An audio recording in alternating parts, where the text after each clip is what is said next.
بسم اللہ الرحمن الرحیم۔ ناظرین کرام السلام علیکم۔ جیسے گزشتہ ہفتے ہم نے آپ کو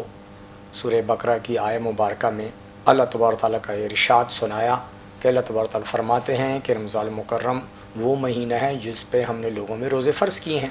اور اس سے ماقبل امتوں پہ بھی یہ روزے فرض تھے۔ لعلکم تتقون کا ایک لفظ آیا ہے تاکہ یہ لوگ متقی بن جائیں۔ حضور صلی اللہ علیہ وآلہ وسلم سے صحابہ نے پوچھا کہ یہ تقویٰ کیا ہے، متقی کس کو کہتے ہیں؟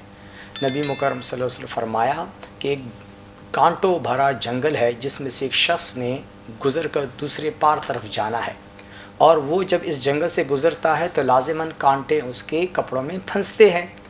تو اس تقوی کا مطلب یہ ہے کہ وہ شخص اس جنگل سے ایسا گزرے، یعنی اپنے کپڑوں کو ایسا سمیٹے کہ ان کانٹوں بھرے جنگل سے آسانی سے گزر جائے اور ایک کانٹا بھی اس کے کپڑوں میں نہ چبھے یا جو ہے نہ پھنسے۔ اس کو تقوی کہتے ہیں۔ کہنے کا مطلب یہ ہے کہ یہ دنیا ہے جو ایک حساب سے ہمارے خواہشات نفسانی ہیں اور عوارضات ہیں، جس کے لیے ہمیں گاہے بگاہے کبھی کوتاہی ہو جاتی ہم سے، کبھی جھوٹ بول لیتے، کبھی درگزر نہیں کر سکتے۔ ان تمام چیزوں کو، ان دنیا کے تمام مسائل کو کانٹے کہا گیا ہے، اور متقی وہ شخص ہوتا ہے جو اس دنیا سے، ان کانٹوں بھرے جنگل سے بچ کر زندگی گزارے۔ کیا مطلب کہ رمضان ہمیں اس دنیا میں زندگی گزارنے کا فن سکھاتا ہے، رمضان ہمیں گناہوں سے بچنے کی ترغیب دیتا ہے۔ دوسری آیہ مبارکہ میں اللہ تبارک تعالیٰ فرماتے ہیں شہر رمضان الذی انزل فیہ القرآن ھدی للناس وبینۃ من الھدی والفرقان، کہ رمضان وہ ماہ مبارک ہے جس میں اللہ تبارک تعالیٰ نے قرآن پاک کا نزول فرمایا۔ اسی طرح اس آیت کو مستقل آگے بڑھتے ہوئے جب ہم پڑھتے ہیں تو ہمیں پتہ چلتا ہے فمن شہد منکم الشہر فلیصم، کہ اے لوگو جس نے بھی یہ مہینہ پایا اس کو چاہیے کہ وہ روزہ رکھے، اللہ تبارک تعالیٰ کی خاطر روزہ رکھے۔ اور روزہ کیا ہے، اتنا مشکل نہیں ہے۔ فرمایا ومن کان منکم مریضا او علی سفر فعدۃ من ایام اخر، اسے میں قبل فرمایا ایام معدودات، کہ اے لوگو روزے چند دنوں کے ہوتے ہیں۔ کیا مطلب کہ 12 مہینے روزے نہیں رکھنے، صرف ایک مہینہ رمضان مبارک آئے گا جس میں آپ روزے رکھیں گے، اور یہ وہ مہینہ ہے کہ جس میں آپ روزے رکھیں گے اگر فرض محال اس میں کسی شخص کو کوئی سفر پہ جانا پڑا، مجبوری ہوتی ہے انسان کو، یا اس کو بیماری لائق ہو گئی ہے، تو فرمایا ومن کان منکم مریضا او علی سفر فعدۃ من ایام اخر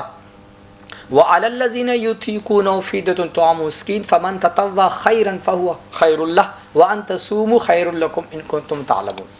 مدعا اور مقصود کیا ہے کہ اگر ایک شخص کو سفر پہ جانا پڑا تو کوئی پرابلم نہیں ہے۔ سفر کا بھی علماء کرام نے تشریح کی ہے کہ سفر کتنا ہو۔ پہلے زمانے میں بڑا سخت سفر ہوتا تھا، گرمی کے موسم ہوتے تھے، اونٹوں پہ سفر ہوتا تھا، گھوڑوں پہ سفر ہوتا تھا، اور پسینے آتے تھے، بھوک پیاس لگتی تھی، اور اس زمانے میں 3 دن 3 راتوں کا سفر جو ہے نا، جو اتنا طے کرے اس کو کہا گیا کہ وہ اپنے روزے کو قضا کرے، دوسرے مہینوں میں رکھ لے۔ آج کا زمانہ اس طرح کا نہیں ہے۔ علماء کرام فرماتے ہیں کہ تقریباً 48 میل کا فاصلہ، جو تقریباً 65 یا 70 کلومیٹر بنتا ہے، یہ فاصلہ ایک شخص طے کرے تو تب جا کر وہ سفر کہلائے گا، اور اس سفر پر اس کو اگر روزے کے دنوں میں یہ آ گیا سفر اس کا، تو وہ یہ روزے باقی دنوں میں قضا کر سکتا ہے۔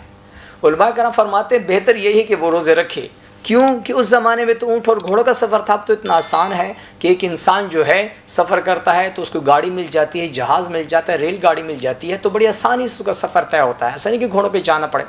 بہتر یہی کہ وہ روزہ رکھے۔ تو قرآن پاک کی آیت بھی یہ کہتی ہے فمن کان منکم مریضا او علی سفر فعدۃ من ایام اخر، اگر تم میں سے کوئی مریض ہے یا واقعی وہ سفر پر ہے تو اس کو چاہیے کہ اپنے روزوں کو قضا کر لے، یعنی رمضان گزر جائے تو بعد میں رکھ لے۔ یرید اللہ بکم الیسر ولا یرید بکم العسر، یعنی اللہ تم پر سختی نہیں چاہتا، بہت آسانی چاہتا ہے۔ دوسری جگہ ایک جگہ فرمایا کہ اگر ایسے روزے آتے ہیں جس پہ سفر ہو اور اس قسم کی تکالیف ہو تو یاد رکھو وہ قضا کر لیا کرے۔ لیکن کچھ لوگ ایسے ہیں جو بوڑھے ہیں، جو شیخ فانی کہلاتے ہیں، بوڑھی عورت یا بوڑھا مرد اس آخری عمر کے اس حصے میں ہے جہاں خوراک کے بغیر رہا نہیں جا سکتا، تو اس کے متعلق فرمایا کہ اس کے لیے کیا ہے، وَعَلَى الَّذِينَ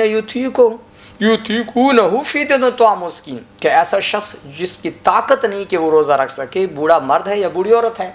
علماء کرام نے اس کے متعلق وہ لوگ بھی شامل کیے ہیں، کم سے کم جو لوگ مریض ہیں، اور ایسے مریض ہیں کہ جن کے معدوں کی کوئی تکلیف ہے کہ بغیر کھائے ان کا جو ہے نا 6 گھنٹے تک جو ہے گزارا نہیں ہو سکتا، جیسے معدے کے السر کے مریض ہو گئے یا اور قسم کے مریض ہو گئے جن کی وجہ سے کھانا کا بہت زیادہ طلب رہتی ہے، ان کے متعلق یہ کہا گیا کہ وہ لوگ بھی جو ہیں اگر وہ لوگ روزہ نہ رکھیں تو کیا کریں گے، وہ ایک مسکین کو یعنی فدیہ دیں گے، ایک غریب مسکین کو، نادار کو 2 وقت کا کھانا۔